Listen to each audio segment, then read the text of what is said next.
Hello guys, andito po tayo ngayon sa Curimaao.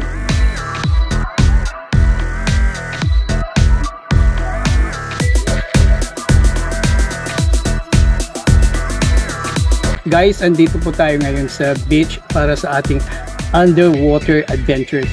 Ito po yung gamit natin, ito po yung goggles, tapos meron po siyang snorkel. Itong snorkel po na ito, maganda po ito para sa underwater kasi meron po siyang yung parang ball na stopper para sa sa daluyan ng tubig para hindi siya makapasok underwater. At ito rin po yung ating yung GoPro camera para sa ating underwater.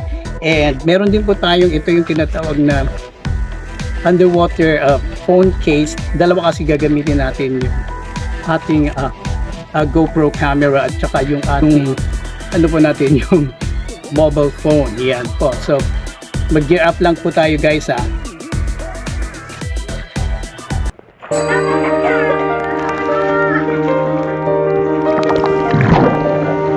Ayan guys, as you can see naman yung mga tiny fishes, gaganda talaga nila.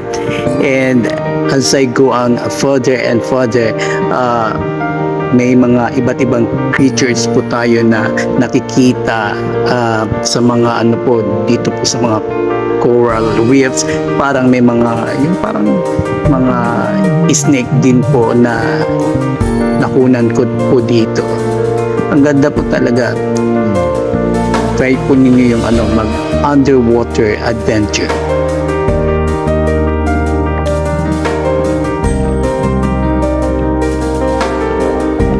Ito guys, hulaan nga ninyo kung anong sea creature ito. Parang nga siyang islag eh.